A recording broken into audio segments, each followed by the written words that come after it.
Shalom. Welcome back to the page, to this new year, this 2026 journey that we're about to go on. For those who don't know me, I am Dr. Truly A. Davis, Detroit native originally. As you can see, I have the Detroit skyline in my background because that will always be home. Also, Second Avenue, graduate of Cass Technical High School, class of 1999. Turn up. So, all that to say, it's about to be a year. And I mean that in the best possible way, because 2025 was a year in the not best possible way. But you know what? We made it. And that's what's important.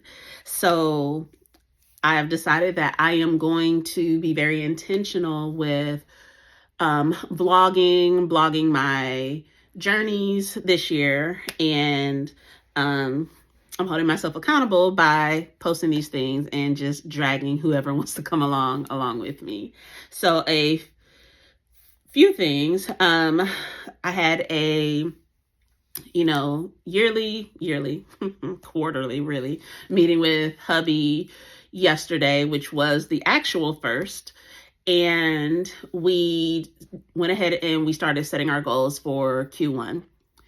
And as we were doing that, I actually brought into our marriage conversation how I wanted to set my own personal goals and how I plan on actually structuring what we talk about here on this here channel for at least a little bit, at least to get on track.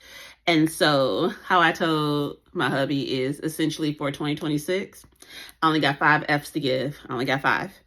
And those 5 are faith, family, finances, fitness, and fun. So how I'm breaking all of that down is with faith. I'm looking at my personal faith journey, how I am learning how to study scripture and learning how to actually dig into what the actual context was, what things meant in the original, either Greek or Aramaic, Hebrew. Was it Aramaic? Don't make me lie. But looking at like what things actually meant and then taking the context and moving that over into the conversations for today, instead of just assuming that how things are in the world now are how I should be interpreting scripture or should be the lens through which I'm viewing scripture. Also part of the faith journey for me is to develop a deeper relationship with God and to actually be in communication and communion with him instead of, just praying and asking for stuff or praying and complaining about what's going on, being worried, being anxious about things, and to instead just be like, hey, how are you? Just want to check in, say hi, I love you. And the perfect example, or not example, the perfect comparison that my husband brought up, and I know I've said this to other people before, but it's like, like when my kids send me a text and they're just like, hey, can I get $20? And I'm like, hi, how are you? Oh, me, I'm doing fine. Thanks for checking on your mom. Like, my guy, how you just gonna come in immediately asking for something? Or when they are coming in immediately complaining about something, it's like, hello, how are you? Are we just gonna bypass all of that? And really sitting with the fact that that is how I have been approaching my relationship with God, that I've been that ungrateful child that, probably that deserves every single yoke up that has happened. I mean, I don't like it, but I ain't gonna sit here and lie and say I ain't deserve it. So being more intentional with actually building and developing and maintaining a true relationship. And a part of that is to also work on deepening trust, because I have trust issues, and Lord knows I have trust issues. And he has been extending me all the grace and mercy. And I be out here still trying to shadow box with God, and he just be looking at me like, girl. So that's what's going on for faith for me personally. Family, for me, I break family up into dealing with marriage, dealing with motherhood, and then dealing with my circle. And so, marriage, obviously, me and my man, me and Hubs, just focusing on being very intentional of having the type of marriage that God would have us to have, being the type of wife that I am called to be, and also just enjoying it, because marriage should be enjoyable. I don't think it should be struggle bus. Like, that's not that we won't face struggles, but the actual union should not be the struggle bus, I don't think. Motherhood, parenting is ghetto, and I stand 10 toes down on that. Them kids are a blessing, and I love them with my entire being. I love them so much, and I'm so grateful that I was blessed to be the person to carry them and to mother them, and that, they are all alive in their right minds. They're doing well. But motherhood is ghetto. Like, there are like whole people with opinions and thoughts, and I'm just like, oh dang, like, I thought you was gonna be a baby forever, and that was a lie. So really looking at now that I have older kids, of which my middle baby is about to become a young adult in like the legal sense of being 18. So then I'm gonna have 2 adult children and one who's 2 years off of adulthood. And it's just like, hey, I really have to start approaching motherhood differently. I can't keep talking to a 23, 17, and 15-year-old like they're like little kids. Like, yeah, they're still my babies, but they're also not babies. Like, they are young adults, actual adults. And I need to make that transition with them. I need to have those real talk conversations with them as adults, not that air cutting on them right now. That's crazy. And then with my circle, while I know some people do look at like, extended family, like, parents, siblings, aunts, uncles, cousins, da da da da. I love them people. I love my family. But I know for me, I need to be more intentional with my circle. Even though 2025 was rough, I know from the end of 2024 throughout 25, God really dropped a lot of people into my life that he obviously is like, hey, no, but you need to know this person. You need to be working with this person. You need to listen to this person. And because I'm always very much stranger danger, no new friends, I have not really maintained some of those connections the way that they should have been. And not because I'm like, oh, well, if I maintain it, then I can get something out of it. But it's like, maybe there's something I'm supposed to be giving them and they're not getting it because I'm over here being antisocial. So for the family aspect, because I do view actual friends as family.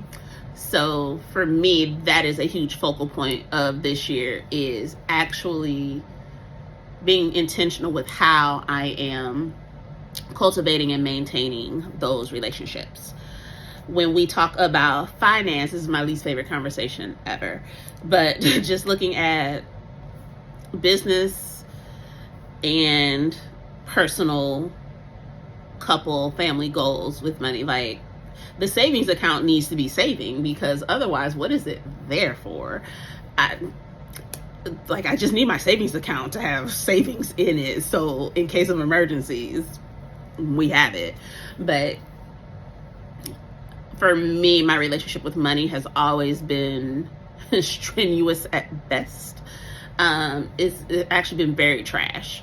And so getting to the place where money is not the focal point, where it's not the lead figure in my life, where I'm not viewing money as the source of being able to get things. Like, God is the source and money is a resource. Hence, in the word, he says the love of money is the root of all types of evil, because money itself is just a tool. It's just a thing that within this world that we live in, that we use and utilize to, make exchanges, get things we need, help others. But to love that money and to put that money on a pedestal, that's where we start getting into issues. And I know I have allowed myself to put money on a pedestal, not because I feel like I don't need God, but because I'm like, hey, yo, but can these bills get paid? Like, it's looking real crazy out here. Like, help. And my focus started shifting from me enjoying actually just genuinely helping people and just enjoying life and being able to give, being able to be prosperous, being able to just be, to I need money, I need money, I need money, I need money, I need money, I need money.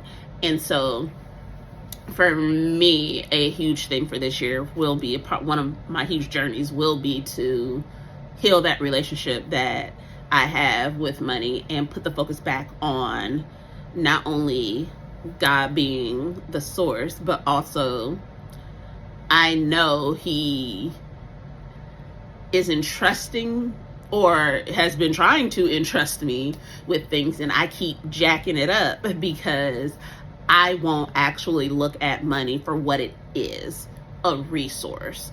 I keep looking at it like it's its own entity. So that's a big part of the finance journey. Fitness journey. I am at pretty much my highest weight that I have ever been outside of pregnancy,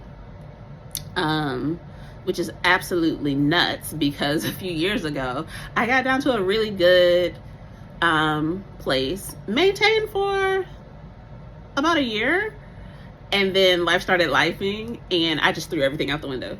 And so fitness journey is for me to, not obsessively, because that's a whole other situation that we'll probably get into in a later video, but to get back to a place where not only the number on the scale is what I want it to be, but to actually be in a place where like my joints don't hurt. Like, I'm not old enough for that. I'm only like 43. Like, my knees shouldn't hurt all the time. Like, my feet, my ankles, my joints should not hurt all the time. Like, my back shouldn't be hurting all the time. And like, you know, yeah, I did have an actual like previous injury, but there are so many things that were alleviated when I lost the weight before and maintained having it off. And so getting back into a place where I am being a better steward of the body and the life that I've been blessed with. I definitely want to be not only visually happy with what I see, but also like internally and like feeling. Because also tied to that is I've had high blood pressure since one of them kids. It was the first or the second one that blood pressure went up and it ain't come back down. And I have multiple times been in situations where I've gone to like the doctor and I'm like, yo, yeah, no, my head just been hurting. Yeah, I take my meds, blah, blah, blah, blah. And they're like, sis, your pressure is so high, you should be having a stroke. Could you please get your health together? And so it's not only about weight loss. It's not only about, you know, looking good in the clothes, because that is important, because I absolutely have this one dress that I'm like, I'm gonna need to get back into that dress. If I remember to insert a photo of me in that dress, I will insert that photo because I love that dress and I'm gonna get back into it. I'm not playing that game. But it's also, I don't want my kids and my husband to, you know, happen upon my body because I'm not being consistent with the meds. I'm not managing and doing the things that I know I can do outside of meds, like the walking, the eating properly, the having enough water, like all the things I can do to not only manage and get the high blood pressure and stuff under control, but to essentially eliminate a lot of those symptoms. I don't want them to find me because I didn't handle those things. Like, you know, God forbid anything happened to me and they happen upon my body anyway. But it's like, if this is avoidable, why am I not avoiding it? So I want to really, I guess you could say it's almost like in a holistic sense, that it's not only the physical, but also internally getting these things together, making it to where any pain or discomfort or any symptoms that may ever resurface, that they're not resurfacing because of a lack of me doing what I'm supposed to be doing to care for myself. Also, I'm counting it as fitness, but I'm also going to be on a hair journey this year because at the end of last year, and we're talking about like all of like a week or two ago, I combed out my locks. I'd already given myself the undercut, combed out my locks, and cut my hair to even it out because the ends were not ending. It was looking like some tomfoolery, and I have no issue shaving my head. My hubby told me no, though, so I didn't shave it. I cut it. It's long enough to still go into a little pony nub, so he's happy enough with it. But for me, health is more important than length because I've always had long hair. The longest was to my lower back. And could it have grown longer? Probably, but I definitely like shaved my head from that length because I was like, oh, this is a lot of work. I don't want to do all that. So I've never been afraid of my hair being short. And when I say I've shaved my head, like how this undercut is like, you can just pinch enough hair. I've at least 4 or 5 times in my life shaved my whole head to where you can just pinch enough hair because I'm like, it's hair, it'll grow back. And if not, they got wigs for that. But on a hair journey, so we're gonna see if we can grow this stuff back out because he wants it at least to the middle of my back, and I love that man so much, so I'm gonna do it.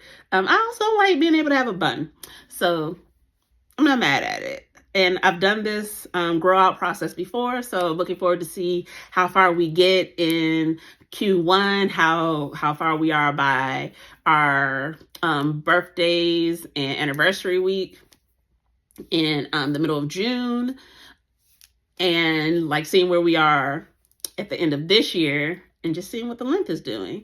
I know I have in my Amazon card one of those length check shirts, so I'm thinking of getting one of those, and then like, just maybe once a month, either once a month or once a quarter. Knowing me, it's probably going to end up being once a quarter because I'll be forgetting to check in on stuff. But I want to, just keep track of like, let's see where this hair is going. Let's see how long we get in 2026. And of course, mental health. I'm also putting that under the category of fitness too. I am in therapy. I've been in therapy for years. And every time I'd be like, all right, I think we're good. Something else happened in life. And I'd be like, nah, girl, I just need to talk. I need to be able to bounce this off of somebody who's not that invested. I know you are invested in my life, but my choices don't really impact you up or down. So I need an outside opinion. So if you're not in therapy, try it. You ain't got to go every week. You can go every other week.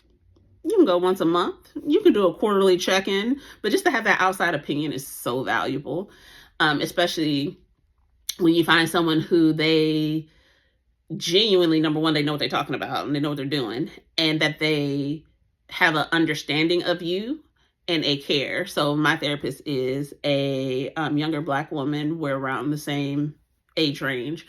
And so there's an understanding that she has when we're discussing things that when I've had older therapists or, male therapists, non-Black therapists, that they didn't quite understand some of the things. So she's like ideal fit. So always a fan of therapy.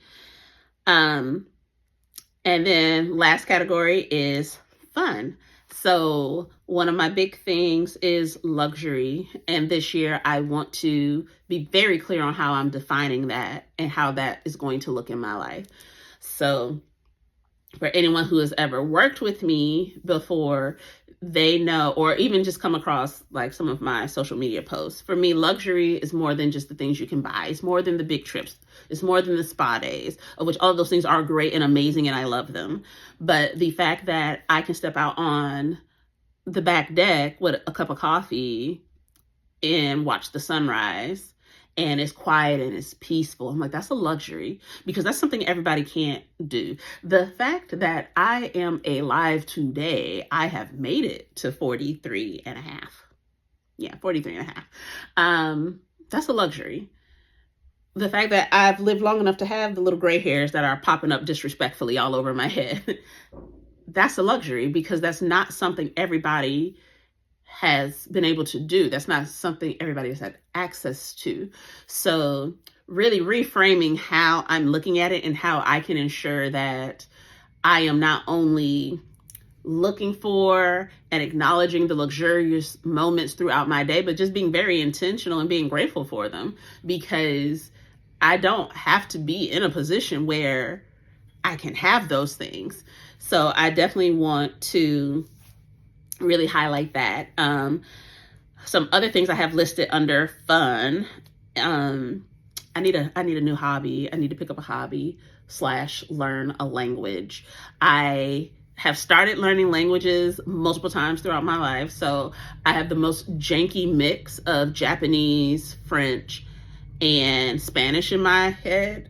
It's really odd, but I want to at least be able to hold a decent conversation with someone. And since another thing on my fun list is we are going to be relocating this year, I know for where we're planning on going, what language would be the most beneficial and where I will be able to actually really hold conversations. So I'm leaning towards Spanish, just because it would just make the most sense. But I will forever have a love of Japanese. And maybe after I get a handle on the Spanish and like get that back up to a functional level, maybe I'll, keep adding. Maybe I'll be one of those people who I can become like a polyglot and able to have conversation in multiple languages. We'll see how that goes. Also looking at updating the wardrobe.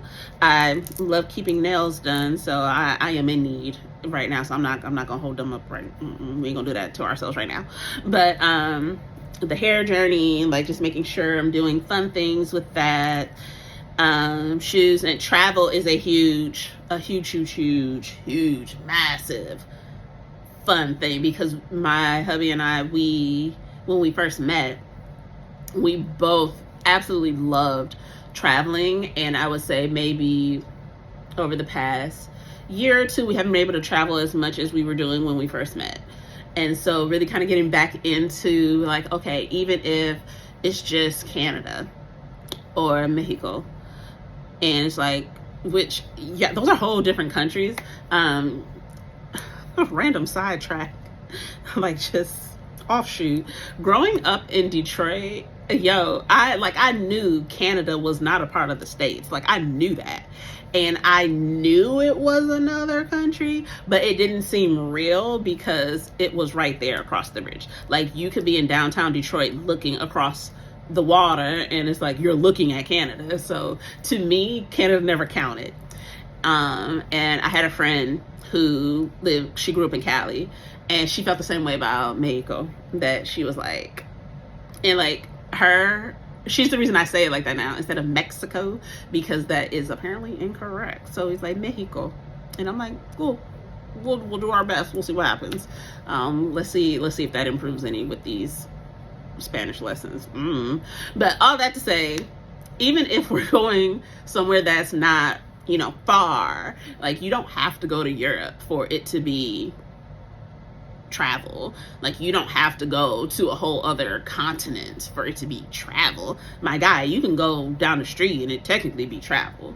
So just being way more intentional and finding ways to take trips and have experiences and just enjoying the luxury and the ability that we have to be able to go to these places and to do things there and to try food in these places and to see what type of like cultural differences there are in these places. Like I just really miss traveling, and I want to travel 99% of the time with my husband to these places, but there is a 1% where I'm just like, just let me book a room somewhere and just relax and enjoy. But for the most part, I do want to go with him because we travel very similarly, with the exception of he likes doing all the activities and I'm like, but can I take a nap? But we have built it to where when we go places, it's planned out very well. We figured out our rhythm, and so he gets up early, he goes gallivanting about scoping out the scene, obviously. Then throughout the afternoon we do activities, in the evening we might go out, and then we run it back the next day, because I'll sleep in every single day that you let me. But I do love going places and actually doing things, even though he will tell you that I'll sleep all day, because I might. But if we're out and about, I won't do that, because the whole point of me traveling somewhere is to be able to see the spot. So those are the only F's I'm giving in 2026. Like, I don't want to give the F of fear. I don't want to give the F of failure. I don't want to bring any of that into how I'm approaching this year. I want to, and not even I want to, I am going to be very intentional. And even if it's only a small step forward, every step forward is a step forward. And I am looking forward to taking those steps forward and documenting them so I can make sure that I am actually holding myself accountable to the things. Yeah, so that's pretty much what we're going to be doing over here on the page now. We will let it grow as it grows. Drop questions, comments, all that stuff. Like, talk to me, because I like yapping and I have no issue being fully transparent. That's not on my list, but that is one of the things also for this year that I'm just like, let me be fully transparent. I know I have the gift of teaching. I know I am called to teach, even though I don't want to most of the time. And it is what it is. So I'm learning how to be obedient in that. And I know a part of me teaching in my calling is there's a level of transparency that I have to give. I have to be open. I have to be honest. I have to be willing to essentially air myself out in order to ensure other people don't have to learn the hard way, the way that I did. So like, comment, follow, subscribe, all that jazz. You will see very soon that I don't put all that in these videos. I hate saying all that, because either you're gonna follow or you ain't, and it's okay either way. But even if you don't follow, you can still leave a comment and like ask questions, and come back and see if I answer. But if you like follow and subscribe, you'll know for sure when I respond to it. But all that jazz, y'all get the point. All right, so I'll see you in the next one.